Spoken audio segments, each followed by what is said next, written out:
Story 1. Hey, I am the artist. English isn't my first language, and I struggle with forming sentences properly. Plus, I'm writing this with teary eyes, shaking hands, dyslexia, and on mobile, so good luck reading it, I guess. How did we get here? For those unfamiliar with art commissions, lesser-known artists usually have to take commissions using the most popular online money transfer services. If you don't, you simply won't get commissioned because people don't care about smaller artists that much. Unless your art style is incredibly unique or you specialize in a niche market, commissions are rare. At the time, I had around 6,000 followers, with about 100-200 returning supporters, most of whom were also struggling artists. Background. Characters: my uncle, my mother's brother, my mother, my father, my cousin, the uncle's son, my grandparents, the parents of my mother and uncle, and finally, me, the artist. I come from a country that does not allow major international money transfer services like PayPal. Side note: PayPal is not ideal for artists and has a history of scamming people, but that's unrelated to this story. I was already doing commissions for friends within my country, so I figured, hey, why not take commissions online as well? At the time, my uncle was living and working in Europe as an actor. He was sending my cousin to a prestigious university and had even enrolled him in the University of the Arts London for the following year, something I could only dream of. What I didn't know was that he was selling off his mother's property to afford it. Meanwhile, I was trying to earn money for school and necessary health supplies. So, I called my uncle and asked if he could create a PayPal account for me. The account was registered with my name and password, but the issue was that I couldn't withdraw any money from it because my country's banks do not accept transfers from PayPal. The story. I opened commissions for a while and managed to gather around €300. That might not seem like much to some, but I am not from the United States, Canada, or Australia. My country's currency constantly loses value, so €300 was a massive achievement for me. It wasn't enough to pay for my university, but it was one of the first earnings I made on my own that wasn't just pocket change. I was 17 years old at the time. Things were happening behind the scenes that I was completely unaware of because my parents didn't inform me, and before anyone tries to defend them with, "Oh, they were protecting you from your uncle." These are the same parents who sent me to conversion therapy. It turns out my uncle had a history of selling my grandparents' possessions, using that money to make expensive purchases, assuming he would be able to pay it back, but he never did. Looking back, I realize my grandparents changed cars frequently. It was probably my uncle selling them, thinking he could buy them back later, only to repeat the cycle when he ran out of money again. One day, I received a notification that all the money in my PayPal account had been transferred to my cousin. To this day, I have no idea how he managed to do that. He told me he withdrew it so he could give it to me in person since Christmas was approaching, and he would be visiting. That Christmas, he gave me €50. Despite this, our relationship didn't change much because he did eventually put the rest of the money back into the account only to take it out again, return it, take it out again, and so on. Eventually, a situation arose where I needed money in my PayPal account, but unfortunately, it was during one of the times when there was no money in it. So, I called my uncle for help. I casually mentioned this to my mother in conversation, and she was visibly upset. Not at my uncle. Not because I had been naive enough not to question how they had access to my account. No, she was mad at me for asking my uncle for help by opening a PayPal account. I know she probably wasn't thinking straight, she was really shouting at my uncle through me, but that didn't stop me from feeling overwhelmed. I got so stressed that I started hitting my head against the wall to calm myself down. No comments on that, please. Apparently, my uncle had asked my mother for a lot of money. She never specified how much, and when she refused, he insulted her, leading to a massive fight. Now, because he had helped me, he could hold it over her head as leverage. My father was aware of this situation. He also knew about my PayPal account. When my mother confronted him, he claimed that he had warned me about it, but he absolutely did not tell me anything. I only found out about all of this a year and a half later. Until money is involved, Everything is kept between the adults. But the moment finances come into play, suddenly, I am responsible. I am blamed for asking for help, because now my uncle will use the fact that he helped me as a way to manipulate my mother. And the final cherry on this awful cake, I found all of this out today, the very same day I was about to commission another artist.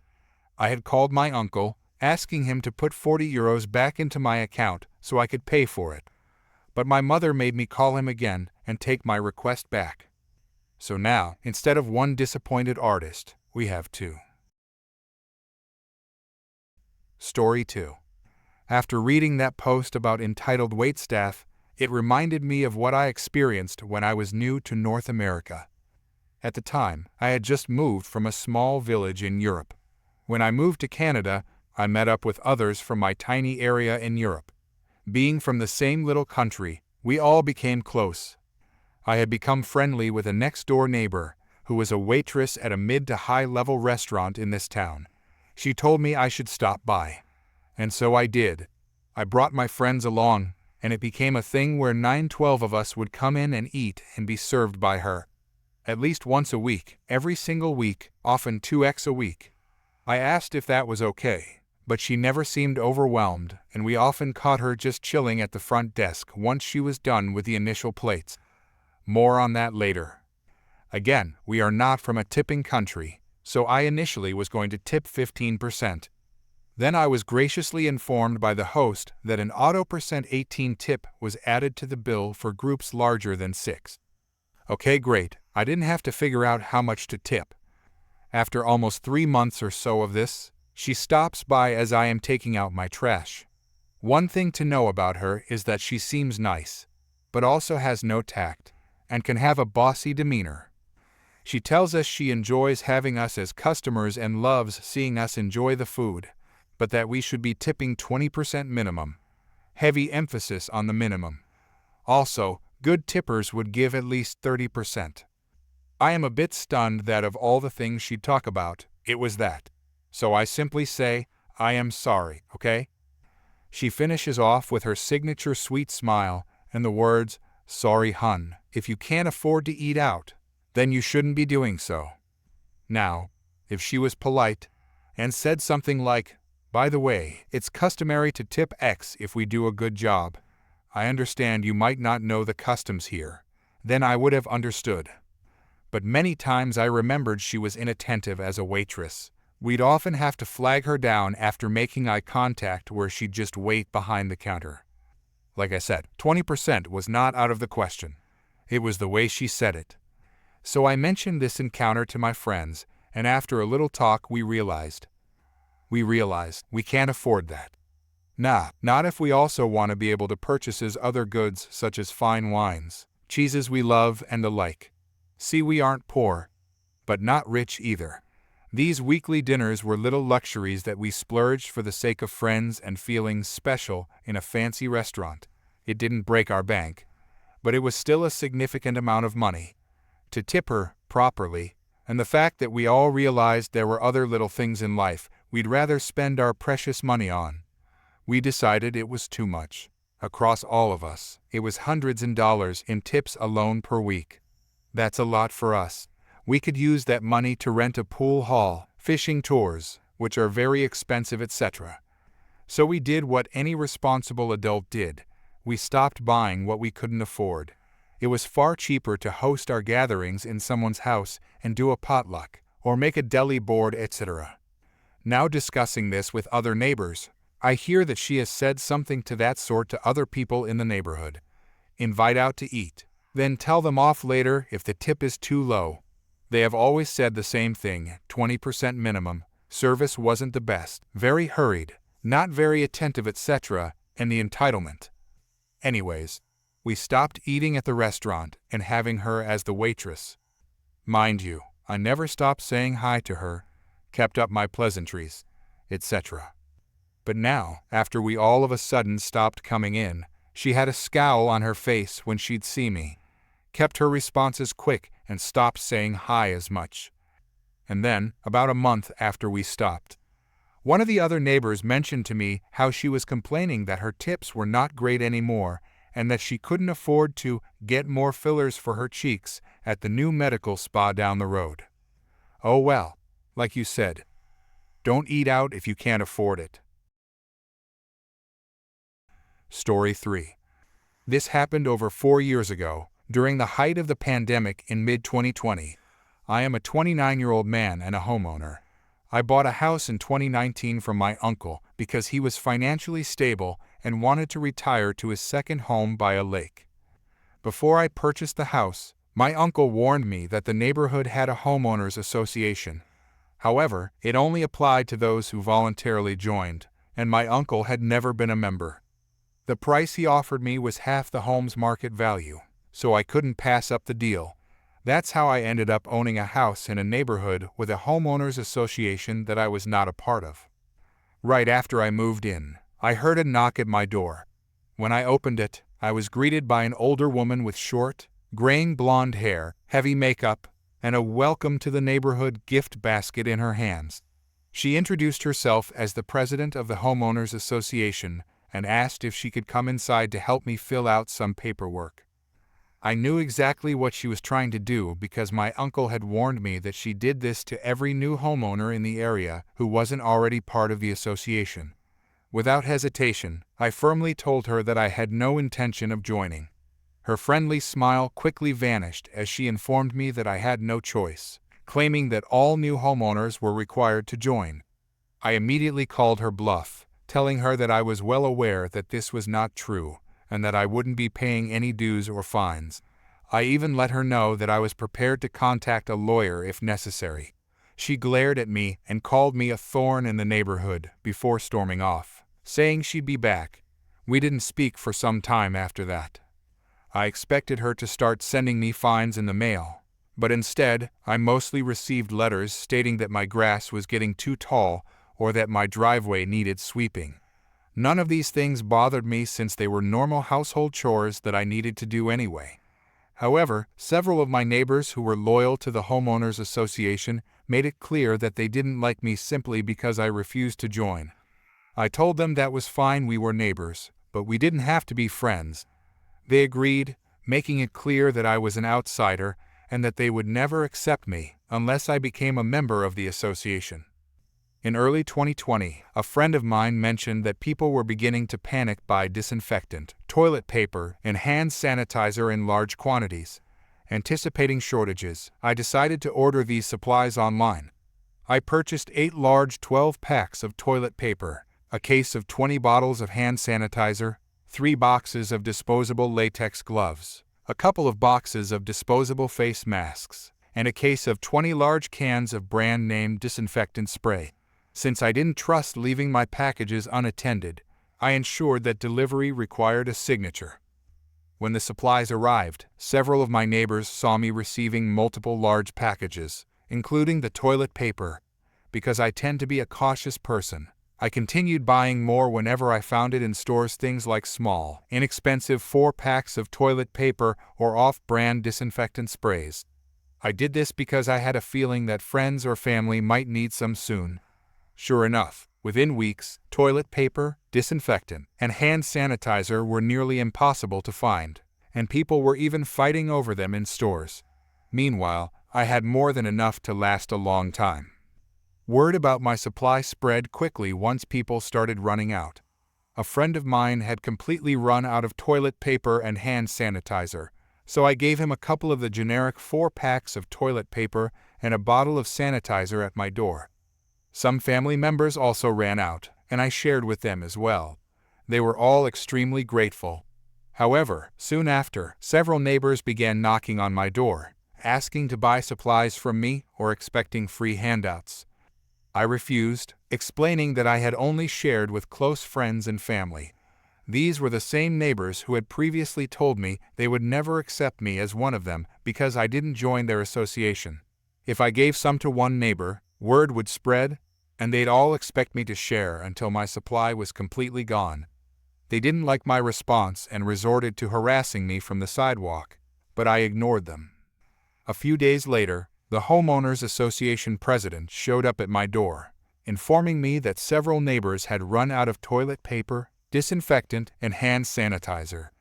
She didn't ask me for help, she demanded that I share my stock with the neighborhood to set a good example. I flatly refused and told her to leave, reminding her that this was not my problem. I admitted that I might be a bit selfish, but at least I was well prepared. I had also taken the time to read the Homeowners Association bylaws online, so even if I were a member, which I was not, there was nothing in their rules that required me to share my personal belongings. She stormed off, yelling that one day I would regret not being a good neighbor and refusing to be part of the association. The next time I went to work, I received a notification around noon from the security cameras at my house. Someone was breaking in. I checked the live footage on my phone and saw a person dressed in a tight-fitting black outfit with their face covered by a hockey mask. Without hesitation, I called the police and was given permission to clock out early so I could rush home. By the time I arrived, the police were already there, walking the Homeowners Association president out of my house in handcuffs. She had broken in using a crowbar to force open the back door and was tossing all of my toilet paper and other supplies out into the backyard, where her children were helping by bagging everything up. I pressed charges, and she ended up with a 6-month jail sentence along with probation. Shortly after, her husband called me to apologize for her behavior. He admitted that he had already been considering a divorce because this was not the first time she had gotten into legal trouble. On top of that, Child Protective Services had been involved since she had used her children to help steal from me. He told me he planned to file for full custody in the divorce.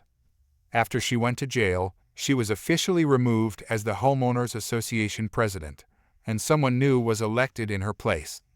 Her husband, however, did not move away, and I would still see him from time to time. There were no hard feelings between us, and yes, he did get full custody of his kids. It turned out that his ex-wife had a longer history of run-ins with the law than I had initially thought. Over time, he and I even became somewhat friendly. We had occasionally shared a beer together, and he helped me replace the back door that his ex-wife had damaged during the break-in. I am writing this post more than a year later because I recently saw the former Homeowners Association president again. While visiting some friends in another city, I spotted her working as a cashier at a local supermarket. The moment our eyes met, she recognized me instantly. Her expression turned sour, and she avoided looking at me for the entire time I was there. I have to admit, seeing her like that felt like poetic justice. Life has a way of balancing things out, doesn't it? Story 4. This happened around 2008. My buddy Brock had just gotten out of the military after serving for 10 years. He had initially joined the Marine Corps, but later transitioned to the Army for the last 4 years of his service before purchasing a house in Texas. After leaving the military, he worked a variety of jobs before landing a position with a repossession service. He stayed in that job for a year and accumulated many wild stories. But this one stands out the most, helping a fellow soldier get revenge on an unfaithful ex-girlfriend. One day, Brock was at the office speaking with his manager, whom I'll refer to as Karen. Now, this particular Karen had many of the stereotypical qualities associated with her name, but surprisingly, she was a force for good. While they were talking, a young man walked into the office. The first thing they noticed was that he had 2 black eyes, and one of his arms was in a sling. The young man's name was never mentioned, but for the sake of the story, I'll call him Ben. Ben approached the desk and asked how difficult it would be for them to help him repossess his car. Karen, without hesitation, called in her daughter, whom I'll call Karen Jr., and had her pour Ben a cup of coffee. Once he was settled, Karen told him, "Tell me a story." Ben took a deep breath and began explaining that he had just returned from a deployment. Before he left, he had been dating a local girl who lived outside of the well-known military base in Texas. He admitted that dating someone from that area was not the best idea, but he was young and didn't think much of it at the time. Thanks to a previous deployment, Ben had been able to purchase a used black Dodge Charger, his pride and joy. Shortly after buying the car, he met the local girl, whom I'll call Morgan. She constantly asked to drive his car, but he always refused. As his next deployment approached, Morgan became even more persistent about borrowing the car. He continuously said no, but after enough pestering, he finally relented on one condition. She had to take care of his apartment while he was away and ensure everything was in order when he came back for his rest and relaxation leave. She agreed. Ben deployed, trusting Morgan to keep her word. When he returned for his leave, he was pleasantly surprised to find his apartment in immaculate condition. He retrieved his car from storage, drove to Morgan's place, and spent a few days with her before handing her the keys. Then, he left to visit his family in his home state before finishing the remainder of his deployment. However, when he finally came back for good, things took a turn for the worse. Upon entering his apartment, he immediately noticed that a thick layer of dust covered nearly every surface. It looked as if no one had lived there for months. When he checked his bedroom, he found that it had been completely ransacked. His drawers had been searched and upturned, and his belongings were scattered everywhere. He tried calling Morgan, but she never answered. Concerned, he went to check his safe, which was hidden from plain sight.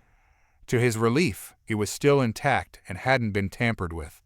He retrieved his spare key from inside, called a buddy, and the two of them drove to Morgan's house. As they pulled up, Ben spotted a car in the driveway that he didn't immediately recognize. But as they got closer, realization struck it was his Dodge Charger. Or at least, it used to be. Morgan had it repainted hot pink and added massive 24-inch spinning rims. He was in complete disbelief. Just to be sure, he tried his key, and sure enough, the car lights flickered as it unlocked. His friend burst into laughter, but Ben was livid. He marched up to Morgan's front door and knocked. When she answered, he demanded to know what had happened to his car. Without hesitation, Morgan smugly replied, "It's my car now." Ben didn't argue. He simply turned around, got into what was once his beloved car, and started the engine. However, before he could leave, 4 large men came rushing out of Morgan's house. One of them was holding a baseball bat. Before Ben could react, they yanked him out of the car and proceeded to beat him right there in the driveway. His friend, realizing things were escalating dangerously, pulled out his legally carried firearm and threatened the group. That was enough to stop the attack. His friend rushed Ben to the hospital. It's unclear whether the police were ever involved, but Ben later mentioned that his friend drove by Morgan's house multiple times while he was in the hospital. Each time, the car was nowhere to be found. Karen listened to Ben's story with a serious expression before finally asking for the paperwork. When Ben handed it over, a slow smile spread across her face. She then asked for Morgan's phone number. Confused but trusting her, Ben gave it to her without questioning why. Karen handed the phone to Karen Jr., who quickly dialed the number. Putting on a flirtatious tone, she introduced herself to Morgan and claimed they had met at a local nightclub. She then asked if Morgan would be interested in partying that night. Morgan, apparently eager for a good time, immediately agreed. The trap was set. That night, Brock parked his tow truck near the club and waited.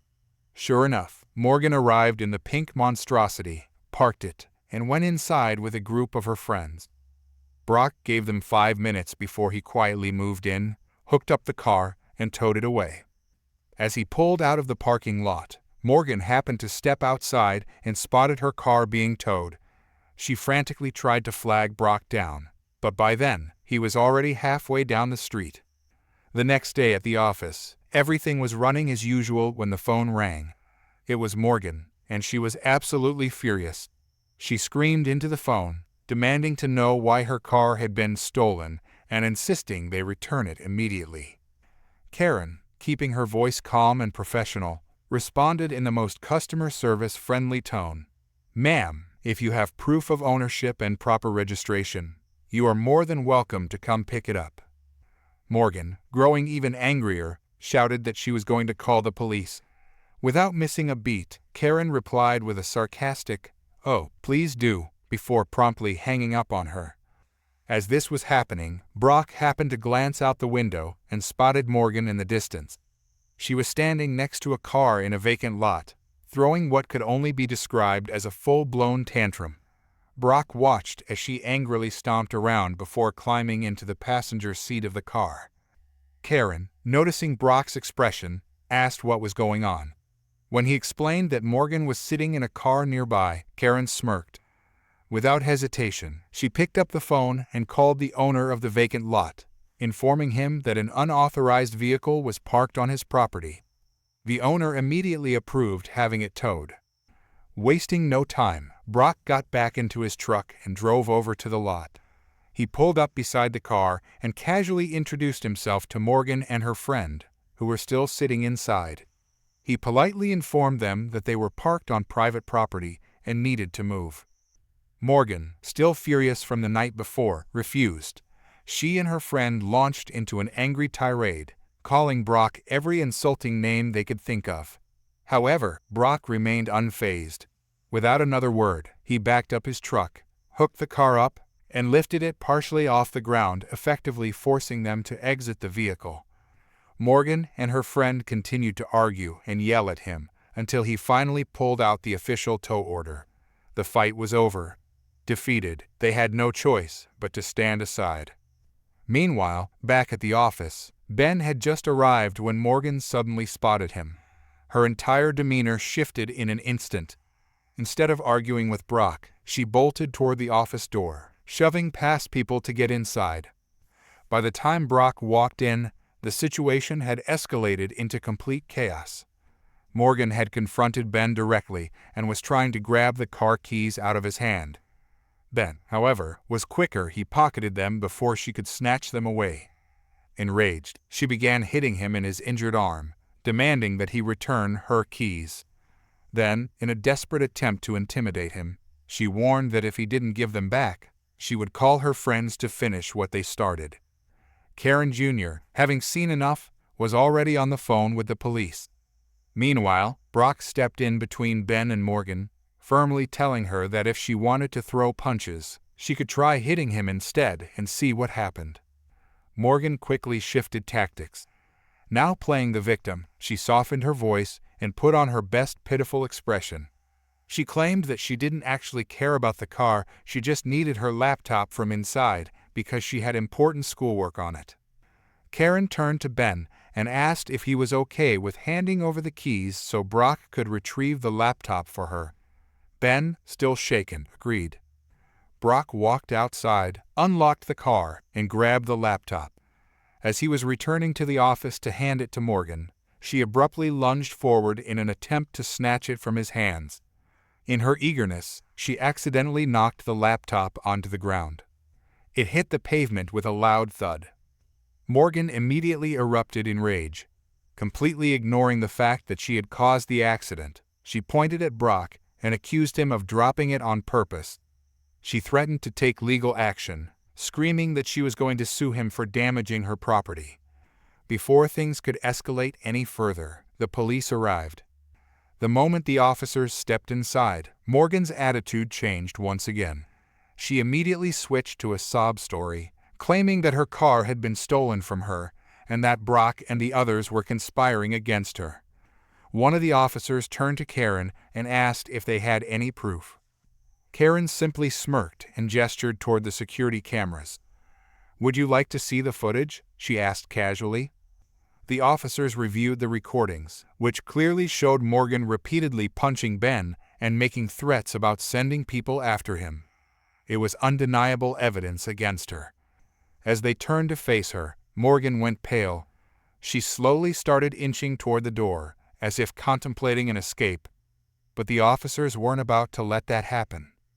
They stopped her before she could get away and began questioning her about the car, Ben's injuries, and the threats she had made.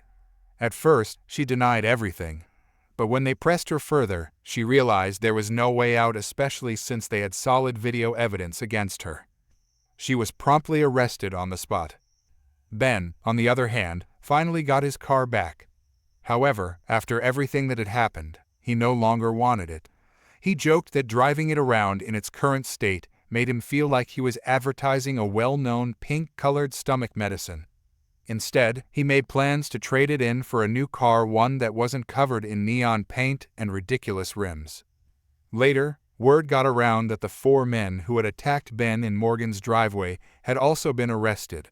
Apparently, when faced with jail time, Morgan had wasted no time in turning them in. And just like that, karma came full circle. Story 5. First and foremost, this isn't my story, it is my cousin's. For context, my grandmother had my aunt, the entitled mother, from a previous relationship and later had her other 2 children. My mother and my cool aunt in a later marriage to my grandfather, who she is still with to this day. From what I've been told, there wasn't too much of a difference between the sisters. However, my mother and cool aunt had both my grandparents' families' support throughout their lives, while the entitled mother had neither as her father had abandoned her. When she graduated, she moved to the US to live out her life away from her family, and cool aunt regularly visited her as they were closer. The entitled mother later had 2 sons and coddled them, maybe a bit too much. They turned out great, by the way, and are awesome people. This story happened in 2003 and was told to me by my younger cousin. My aunt was really invested in making sure that her sons had a good time wherever they went and that they always got what they wanted. It was summer, and where they lived, a fete would come around each summer with fun games and rides. I'm told it was stereotypical carnival stuff, but the main point was it had a game, where the top prize was a goldfish. My younger cousin was 7 at the time and really wanted to go as he'd never been before, and managed to convince the entitled aunt that he could tag along with his older brother and his group of friends, as his nice friend would be there. He was also the younger brother of one of the friends. He went to the fair and the boys all looked after each other, but eventually the older boys wanted to go on the roller coasters, and as my younger cousin and his friend were too small, they couldn't participate. They called up the entitled mother, and she looked after them. After some time, they came to a game where you'd fish with magnets for different fish, and if you got one of the sparkly gold ones, you would get the goldfish in the bag. Now the nice friend won the goldfish, and my younger cousin was happy for him, and they went on with the games. At the end of the night, the nice friend's mother came to pick up her sons, but the entitled aunt didn't let her. She asked why, and my aunt demanded that it be given to my younger cousin, as he had began asking if he could get a pet fish through the night, and that it was her money he used to play the game, so the prize was hers. But the nice friend's mother wasn't having any of it and took away her sons with the fish. And I wish the story ended here. After a week, the entitled mother and the friend's mother had made up, and the nice friend invited my younger cousin to play. When my cousin was picked up, she claimed he had left something behind and ran up the stairs. When she came back down, her hands were wet. When asked about it, she claimed she had gone to the bathroom and they left. When my younger cousin and his entitled mother got in the car, she took out of her coat the fish in a plastic Ziploc bag. My younger cousin didn't realize what was going on at the time and thought that his mother had gotten him a fish. He was ecstatic, and when he got home, he put the fish in a cereal bowl, named it Goldie, and called his friend on the house phone, screaming that he had gotten a fish. When his friend picked up, he was crying, and when my younger cousin asked about it, he said it was because his fish had gone missing. Note, they were 7 and 6, so neither of them put the dots together yet. Eventually the friend must have told his mother about my younger cousin's fish, because she came storming in a rage to my aunt's house the next day with a nice friend in tow, and demanded the fish be given back. I don't know what they said, but apparently they argued for a good 20 minutes, before the entitled mother bolted to the kitchen where Goldie was still in the cereal bowl, dashed with Goldie to the bathroom, and whilst everyone ran after her, flushed it down the toilet, with both my younger cousin and his friend crying behind her, and the friend's mother just in shock. My entitled aunt then said something around that if my younger cousin couldn't have Goldie, no one could. The other mother then slapped my aunt and dragged her kid away while he was in hysterics. My younger cousin was then sent to his room, and my brother, who was 13 at the time, gave him a little lesson about death. Neither of them spoke to her for 2 weeks, and now each year they mourn Goldie's passing to the displeasure of the entitled aunt. I learn about this from my older cousin, who told my cool aunt about it on her next visit, which happened to be in the silent period, after which she told it to me. To this day I can't look my aunt in the eye, and she has made her family officially fish-free.